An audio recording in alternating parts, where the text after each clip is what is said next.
Hey, good evening. I'm John Miller. I work for the Department of Forestry, but I'm also a member of the Virginia Fire Services Board. Basically, the Fire Services Board, sorry, I'm just looking to see where I'm at in the slide deck. The Fire Services Board is basically an oversight type board that represents various membership in the fire service. There's actually a slide of the representatives. Sorry, I'm killing your plan here. But, currently, there's 15 members appointed by the governor on the board, each of them representing a different aspect of the fire service in Virginia. That Fire Services Board also has the authority to provide basically technical advice to fire departments, to counties, in regards to, looking at medical services, fire service needs in those counties. Obviously, using the expertise of the board membership to then provide recommendations, oftentimes based on a request from the county at some level, whether it be from the Board of Supervisors or maybe a county and EMS organization or a fire organization in the county, some kind of public safety official. So something prompts that discussion, and that's basically what has brought us here tonight. That is to provide you an overview of basically the study that was asked for this county, for Alleghany County. I guess with that, I'm going to hand it off to Spencer, if you run with it, unless there's a question comes up for the board. Okay.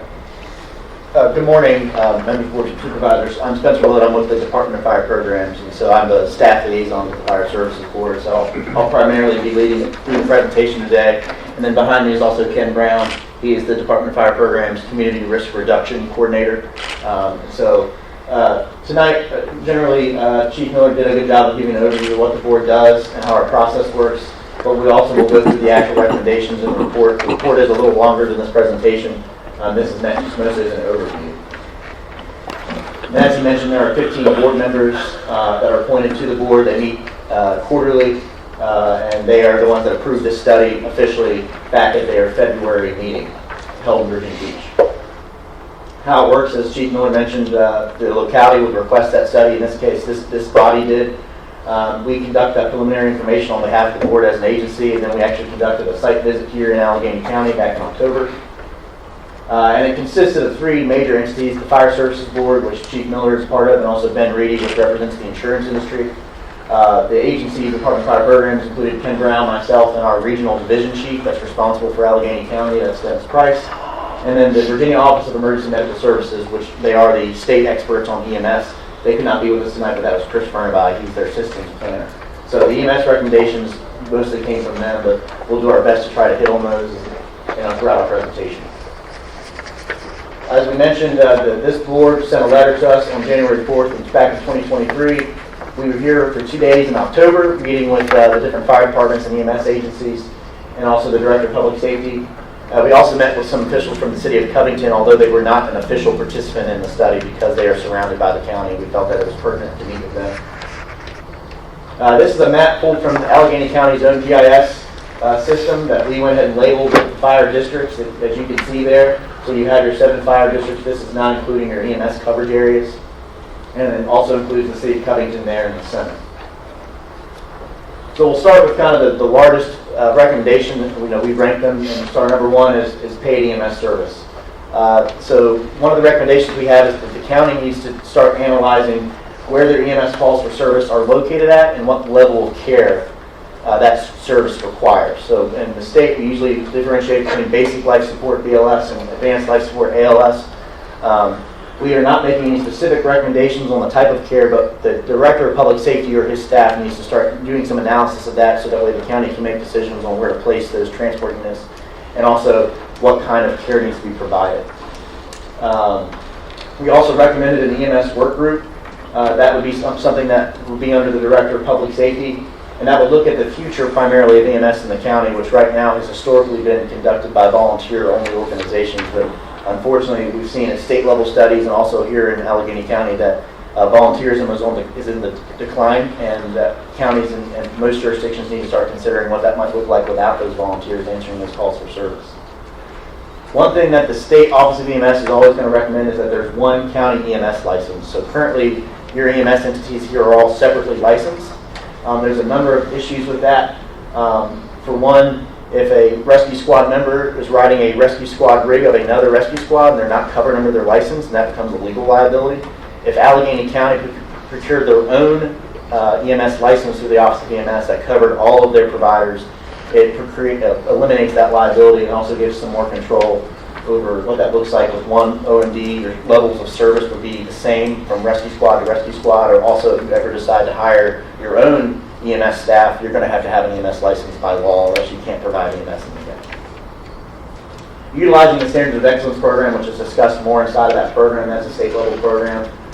And then also equipping and requiring your Director of Public Safety to assist. So right now that position is mostly an administrative role.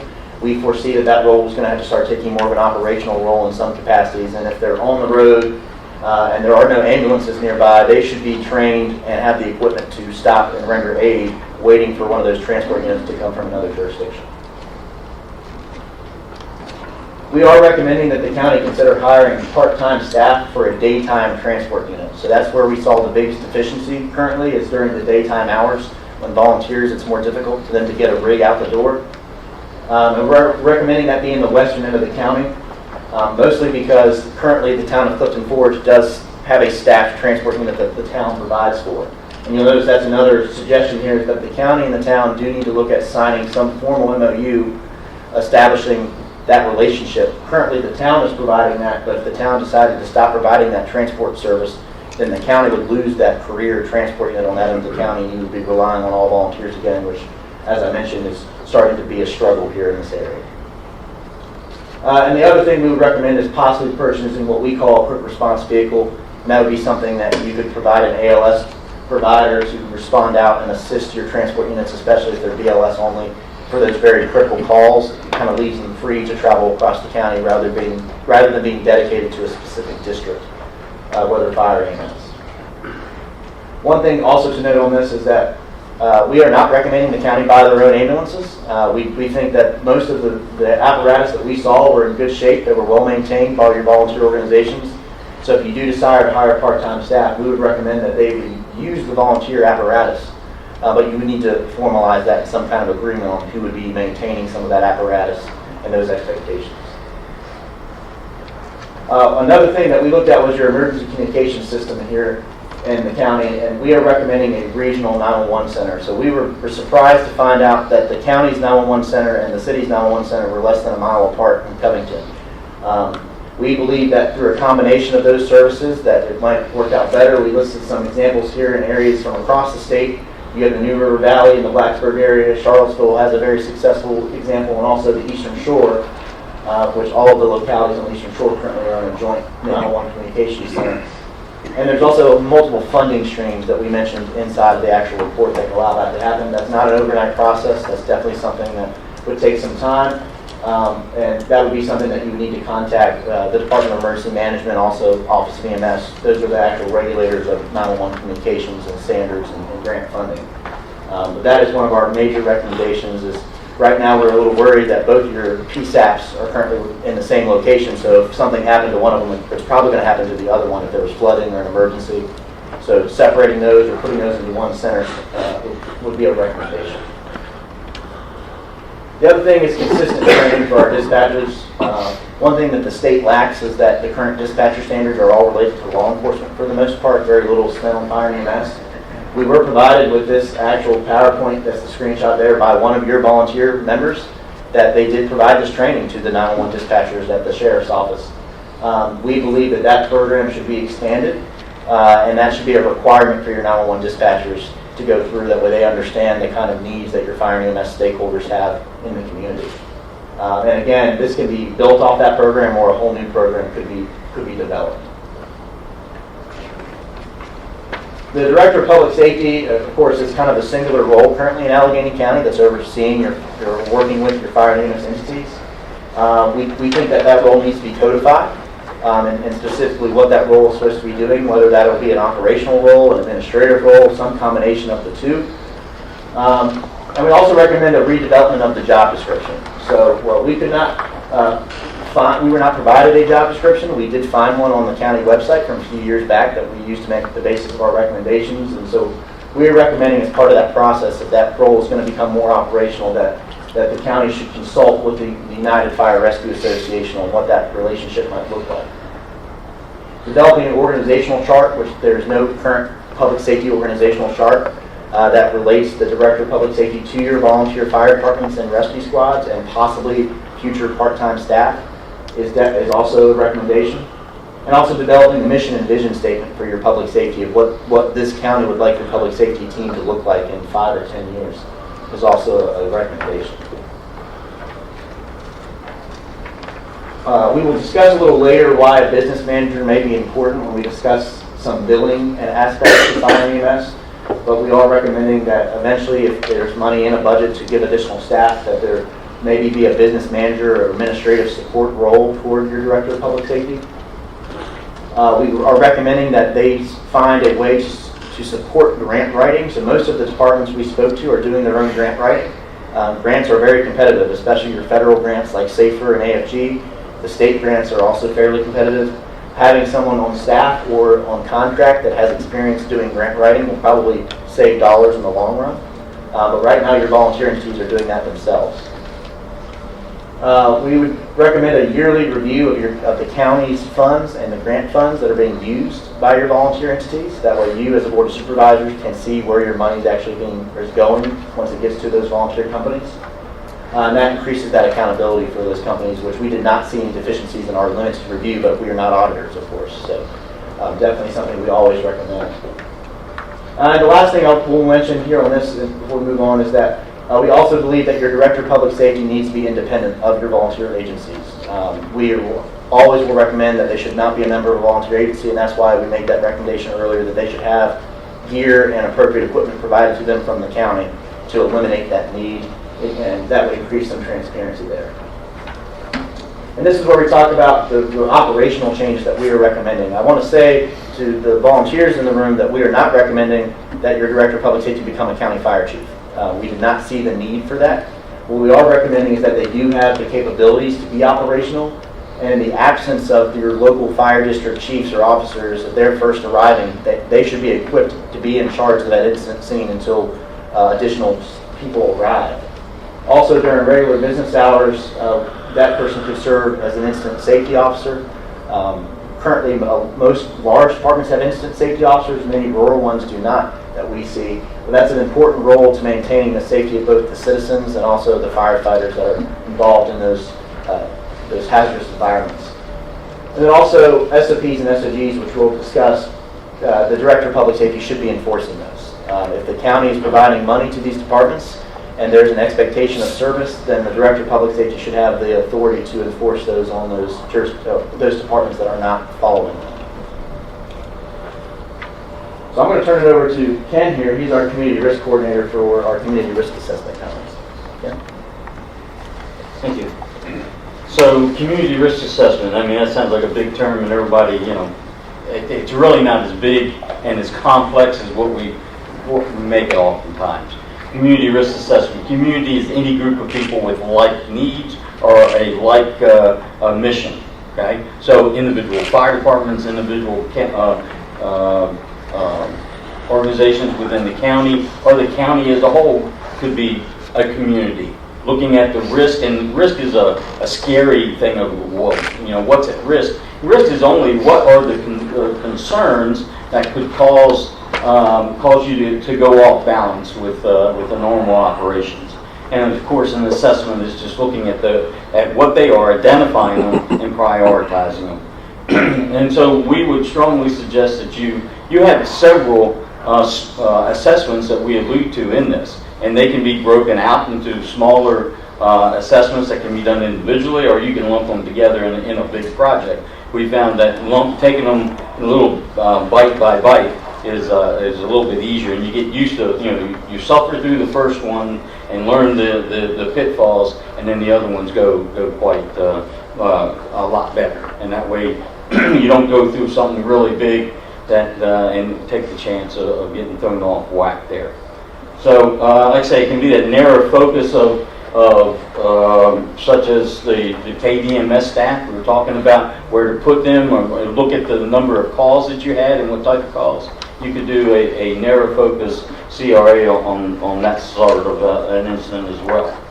We mentioned here your fleet in 17. It had a review done.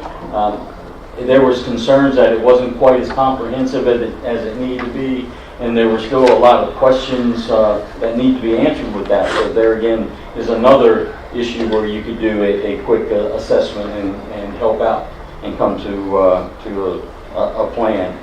And as you see on the side, what is the CRA? That's just the common process where you're going to identify the risk, prioritize them, develop the strategy and how to fix them. We're going to make that plan. We'll implement the plan and then just measure it, see what we came up with. So it's really not as complex as it is.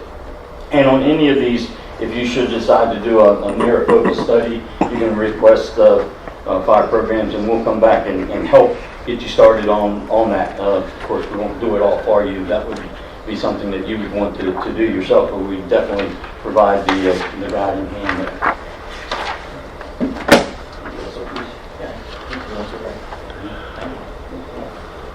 So as I mentioned, the SOPs and SOGs, so those are standard operating procedures and guidelines. Procedures are the force of law if adopted by the county. So that would be, the fire department shall do this, or whereas standard operating guidelines are guidelines of how a reasonable person would act on a fire scene or on an emergency scene. We were not provided a comprehensive SOP or SOG for the fire departments and the rescue squads here. There currently is only one, and that's a radio SOP, which we'll discuss here in a second. But we're always going to recommend national accrediting organizations. We as a state are always going to recommend that you have SOPs and SOGs because that's a way to hold your people accountable, but also to ensure a uniform level of service, whether you call 911 in one fire district versus the other, or you have people coming from different districts on fire calls, which we saw while we were here. You want to make sure they're all held to that same standard, that way there's an expectation that it would be the same.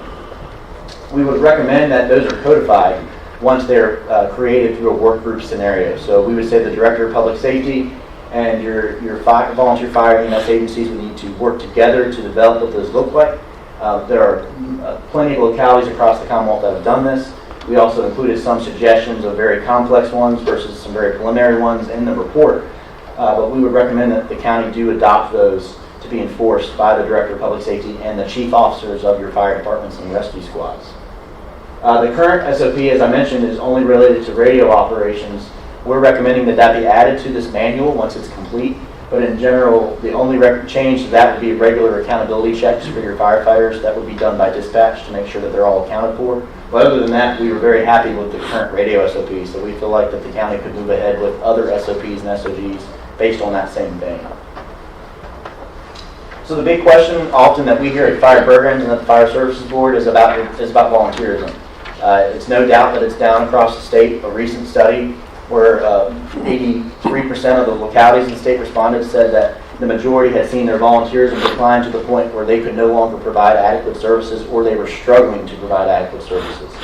That's something that we're looking at addressing, but we want to highlight the importance of the volunteer agencies that we met here in Alleghany County that are serving the community. But we also are going to recommend some changes to try to support them in a greater role. One of those is a recruitment and retention coordinator. That doesn't have to be a paid position. That could be a volunteer. But they would be assisting the Director of Public Safety in actually developing a recruitment and retention plan in ways that you could incentivize people here in Alleghany County to volunteer within the county, or also people from around Alleghany that may want to volunteer here in Alleghany to serve the community. We're seeing a lot less tenured volunteer firefighters and rescue squad members. They're mostly younger people that are trying to get a job. But if there's a way to incentivize them to stay in Alleghany as volunteers while they work somewhere else, or build their skills here for a number of years, that would still serve the system and support the system. And they would be developing a recruitment and retention plan. We recommended some various plans in the actual report itself. One of those is from the National Volunteer Fire Council, which is kind of the hallmark of doing recruitment and retention plans, and that's something that we can assist with if asked to. The other thing is an assessment of your operational areas.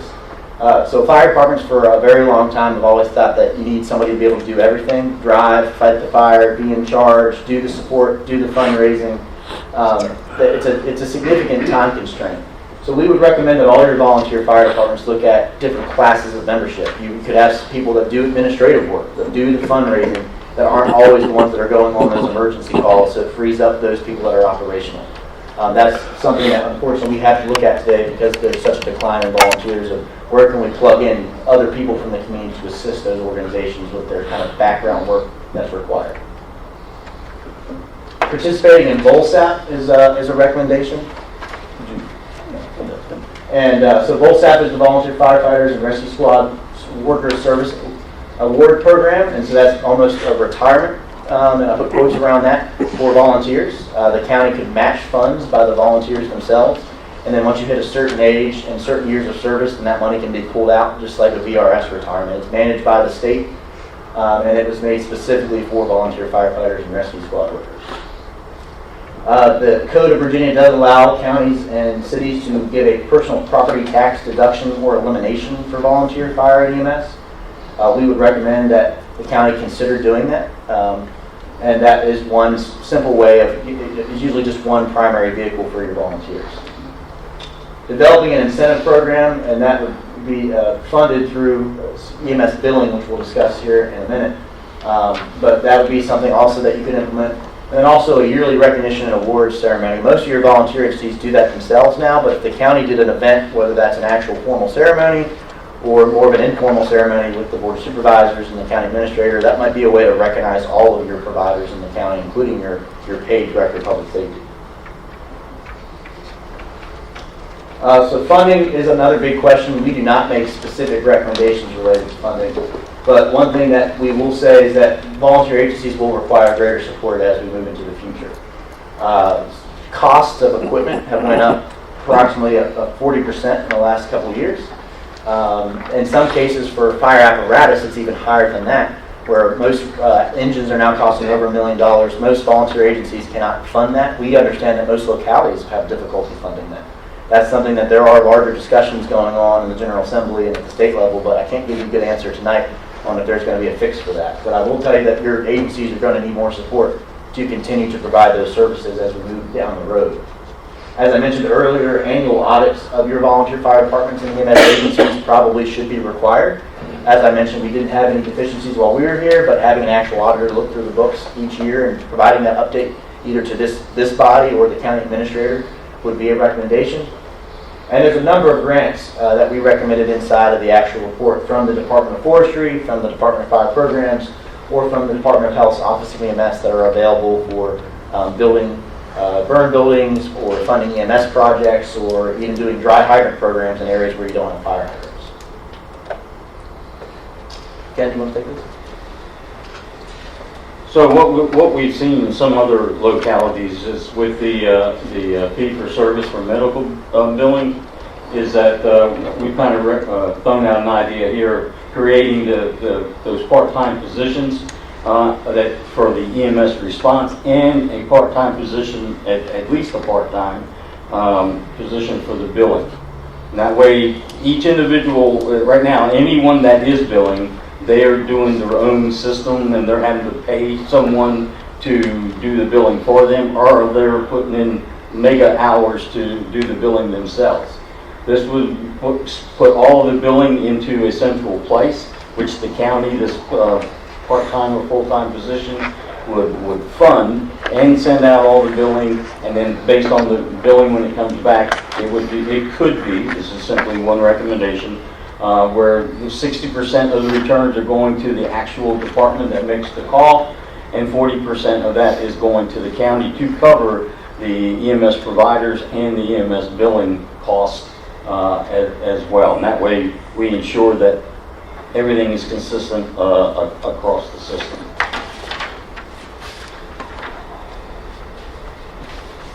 So we will talk about equipment here. We did look through and analyze all the apparatus that were provided to us from the Director of Public Safety and during each of our site visits with the fire departments and the rescue squads. We are going to always recommend that critical areas on these pieces of equipment are standardized. So we're not saying that every fire engine in Alleghany County needs to look the same. We're not saying every ambulance needs to be the same, but critical components of those apparatus need to be.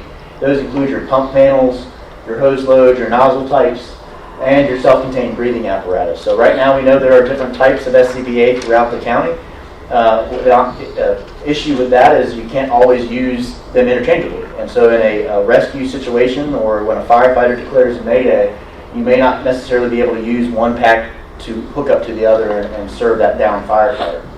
So these critical areas is something that we would recommend in your SOPs and SOGs. They might state that your pumps might have this rating and we carry this much water. But we need to look at those standards need to be developed based on the area that they're serving. You have some suburban areas here in Alleghany County. You also have some very rural areas. And we understand that a suburban fire engine is not necessarily going to serve a rural area very well because of water differences and distances to structures and things of that nature. But using the United Fire Rescue Association and your Director of Public Safety, we do think that you can develop some standards to standardize some of that equipment. We would recommend that the county only fund equipment that meets that standard.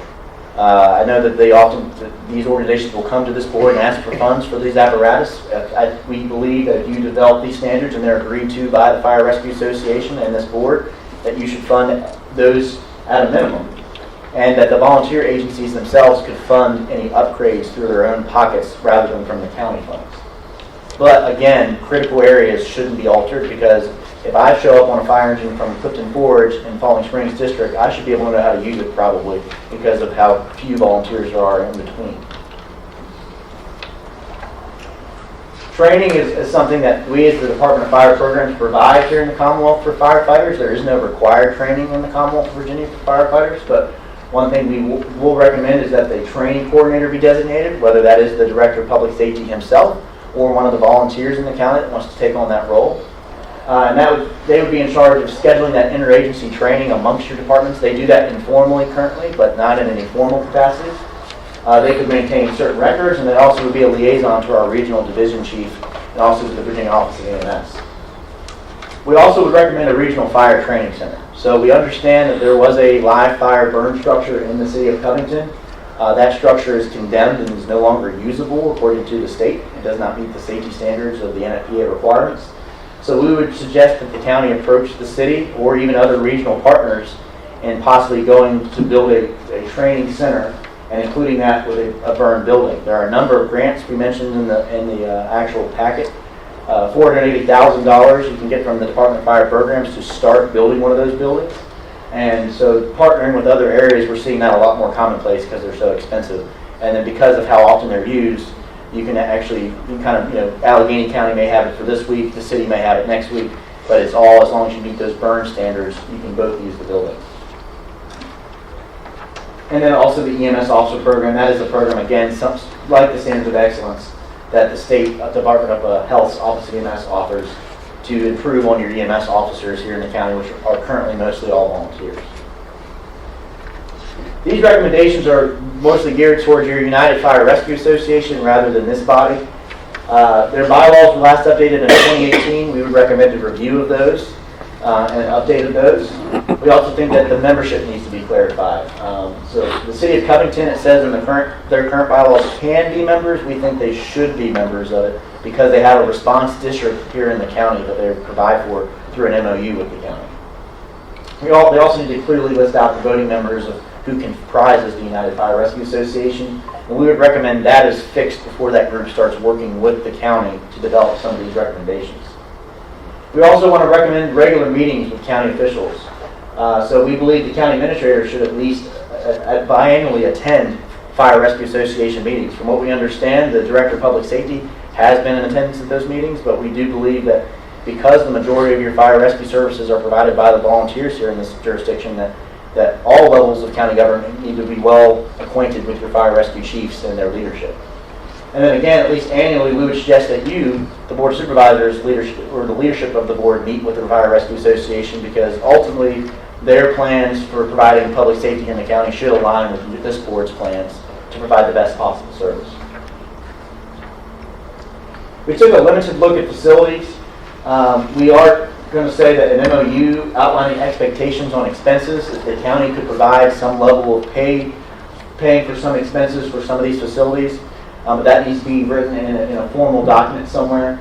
We would also recommend, as part of that CRA that Ken Brown mentioned, a review of your facilities, their age, what they house as apparatus, do they have a community connection, for community events or things of that nature, but also can they house staff? If that was a plan for the counties to eventually have staff, you're going to have somewhere to house them. it may be smarter to renovate some of these firehouses than it would be to build a brand new one. So that would be something we would suggest you do as part of a community risk assessment. And we would also recommend a capital improvement plan. We understand that the county does have one, but we would recommend that the public safety entities, your fire and EMS agencies, also are involved in a capital improvement plan when it relates to facilities, and especially with apparatus, with how high the costs are going. There were a number of other recommendations in the report related to fire reporting. That's something that is very important to us at the state. When we try to justify to the General Assembly additional funding for fire and EMS, we often have to pull fire reporting. Not all of your fire departments are reporting currently, so it does show that according to the state, there were no fires in those districts. Well, we know that that's just not the case. So making sure that they report. We're always going to make recommendations on cancer prevention. That is the #1 killer of firefighters in the country currently. So the county having some SOPs and SOGs related to safe cancer practices, but also facilitating firefighters signing up for the National Registry. That is a voluntary program that's tracking firefighters, their exposures, and also if they end up developing cancer. And that's how we can go to the General Assembly and to the U.S. Congress and ask for additional funding for covering those line of duty or presumptive cancers. And then also we mentioned something there about centralized purchasing rather than the individual fire departments and rescue squads purchasing materials on their own, consolidating that to save costs. And buying masks, for example, for EMS units or SCBA for fire departments all at one entity at one time, and then that would be doled out by the county. And that was expected to save funds. But like I mentioned, there were a number of recommendations throughout the report. I'm happy to answer questions, or I'm sure Chief Miller or Ken Brown can answer those as well. We were happy to be here in Alleghany, had a good time when we were here in October, but thank you for your time, and if you have any questions, we'll be happy to answer them. Any board questions or comments? It's a lot to go over. We have to do a little digestion from what we've got in front of us, but we'll definitely take a look, and there's a lot of good, insightful information in there. Gentlemen, thank you. Thank you for coming. Certainly.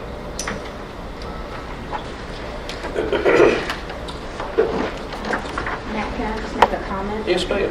I think one thing that would help us is with the volunteers that's in the audience and other ones is to send us questions or concerns that they may have had that they've seen on there, because I know this much about it, even though I have been around it. But for me personally, I need the ones that are experienced in this to say, okay, this sounds good, this doesn't, and give me some information to go forward, so I'll have something to think over. Another question. How close do you think we are to needing to hire paid rescue squad, firefighters, etc.? Yes, sir. So I would say that firefighters, we are not recommending currently that you need to hire firefighters specifically. On the EMS side of the house, we are recommending that there's daytime staffing paid for either by the county or some combination of groups for the west end of the county. Currently, you do have a transport unit in the east end, is what we're calling it, in Clifton Forge, that the town is paying for. And that's covering a lot of calls. The volunteers are also covering quite a few calls, but daytime is where we saw the biggest need. So we are recommending at this time part-time staff just to cover daytime hours. But eventually you may have to consider hiring full-time, but right now our only recommendation is part-time staff for the daytime.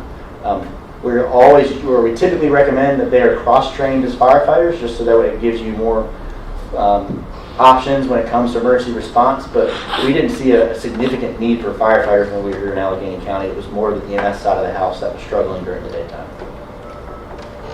Any other questions? Again, thank you.